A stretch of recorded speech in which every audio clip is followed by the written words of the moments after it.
We provide you the platform to turn your dreams into reality. Give wings to your aspirations with KR Mangalam University. Kishtwar का चशोटी गांव, चारों तरफ ऊंचे पहाड़, ऊपर ग्लेशियर और बीच से गुजरता ये नाला।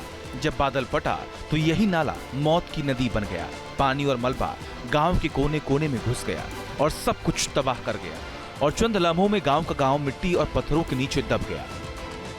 किश्तवाड़ के पाडर के चसोती गांव में बादल फटने के बाद हर जगह तबाही जो है वो देखी जा रही है, लेकिन ये तबाही क्यों हुई है उसके पीछे कई कारण जो हैं वो बताए जा रहे हैं। दरअसल ये जो आप आगे का इलाका यहाँ पर देख रहे हैं यही पूरा चसोती का इलाका है और ये जो सामने यहाँ पर पहाड़ों के बीच में आपको नाला नजर आ रहा है, इसी नाले में ये जो बादल है वो फटा है।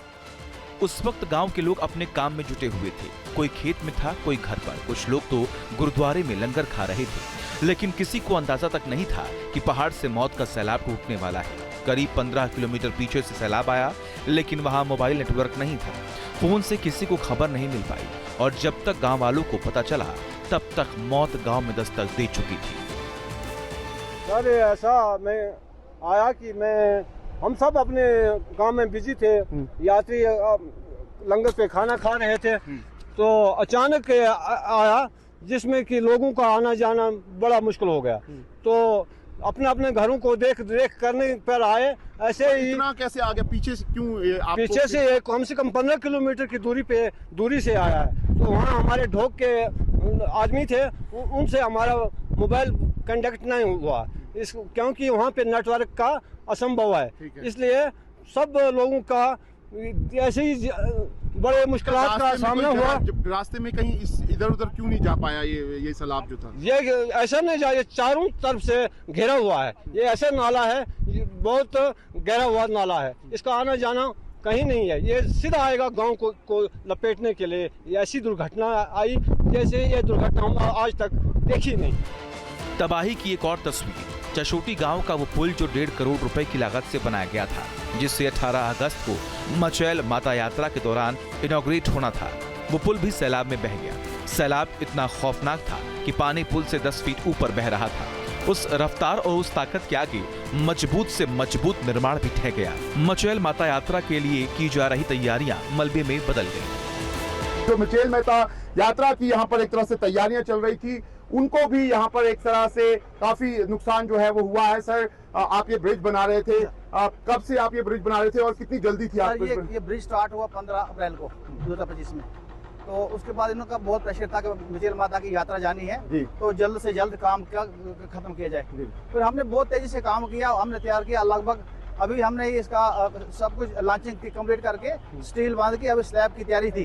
2 दिन में अपना स्लैब डालना था हमने, तो बीच में ये फ्लड आया तो सब कुछ भाग के ले गया। लेकिन ये बैकपेंट तो बहुत स्ट्रॉन्ग होते हैं, क्या इतना सैलाब इतना ज्यादा था कि? सर ये ब्रिज से कहीं 10 मीटर हाइट में था, बहुत ऊंचा था। जो ब्रिज से आसपास गाँव में चला गया, आप देख सकते हैं साइड में, इधर चला गया, इधर चला गया। ये बहुत हाइट में था। यहाँ ब्रिज तो क्या कुछ भी मतलब जो नेशनल था उसके आगे कुछ नहीं टिक सकता। अब सेना, पुलिस और एनडीआरएफ की टीमें लगातार रेस्क्यू में जुटी हैं। जो लोग लापता हैं उनकी तलाश जारी है। शवों को सरकारी अस्पताल भेजा जा रहा है ताकि पहचान के बाद परिजनों को सौंपा जा सके। किश्तवाड़ के चसोती में रेस्क्यू ऑपरेशन इस समय युद्ध स्तर पर चल रहा है। हमारे साथ डिवकॉम साहब है, रमेश जी, उनसे बात करते हैं। सर, मैं देख रहा हूँ पहले दिन से आप यहाँ पर हैं और अब अगर मैं सिचुएशन पूछूं आपसे तो किस तरह की सिचुएशन है? देखिए, ये बड़ा दुर्भाग्यपूर्ण है जो हादसा हुआ। यहाँ पर रेस्क्यू ऑपरेशन उसी टाइम शुरू कर दिया गया। तो सब agencies, army, NDRF, SDRF, JK police, civil administration, health, सभी डिपार्टमेंट इसमें लगे। तबाही के बीच परिजनों से अपील की जा रही है कि गांव की खतरनाक जगहों पर न जाकर शव अस्पताल से ले जाएं। 3 दिनों की जद्दोजहद के बाद अब हालात काबू में आते दिख रहे हैं, लेकिन दर्द और मातम अभी भी हर गली में गूंज रही है। जम्मू जोन के आईजी हैं बीएस टूटी साहब, उनसे बात करते हैं। सर, 4 दिन हो गए, मैं देख रहा हूँ आप खुद भी यहाँ पर हैं, कहाँ पहुँच गया रेस्क्यू ऑपरेशन? देखिए, 3 दिन पहले जो स्थिति थी उसके मुकाबले आज हम काफ़ी बेहतर स्थिति में है।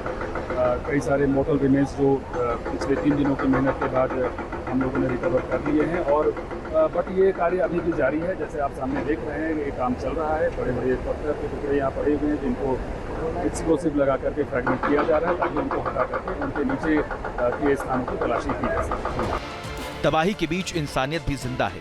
गुरुद्वारे में पीड़ितों के लिए लंगर लगाया गया, खाना और पानी बांटा जा रहा है। एनडीआरएफ की टीमें राहत का काम कर रही हैं और लोग एक दूसरे का सहारा बन रही हैं। मैं देख रहा हूँ कि बड़े स्तर पर यहाँ पे रेस्क्यू ऑपरेशन चल रहा है। आपको लगता है कि ये जो सब लोग यहाँ पर मदद करने के लिए आए हैं, आप लोगों को इनकी सेवा तो करनी चाहिए? इसी वजह से, क्योंकि हमारे गुरु नानक का मिशन ही यही है, सबसे पहले लंगर पहुंचाना। हम फिर भी हम सोचते हम थोड़ा लेट हो गए हैं, हम पहले नहीं पहुंच पाए। फिर चलो, जब भी हमें मौका में हमने आने की कोशिश की है, तो हम ये जो है अभी लंगर का जो सिस्टम चल रहा है। ये सिर्फ एक सैलाब नहीं था, ये तबाही की वो दास्तां है जिसने घर, खेत, पुल और जिंदगी सब बहा दी। चशोती गांव आज खंडहर में तब्दील हो चुका है। पहाड़ों के बीच बसा ये गांव अब डर और खौफ की पहचान बन गया है। यहाँ हर चेहरे पर सवाल है, क्या हम फिर कभी सामान्य जिंदगी जी पाएंगे? क्या हमें इस मौत के साए से बाहर निकाला जाएगा? Shahnawaz Khan, team news nation, Kishtwar. जहाँ भक्ति है हर शब्द में, कथाओं में छुपे हैं दिव्य रहस्य और ज्योतिष देता है जीवन को दिशा। धर्म से जुड़ी हर बातों को जानने के लिए हमारे चैनल स्तुति को सब्सक्राइब करें। चैनल पर जाने के लिए इस लिंक पर क्लिक करें।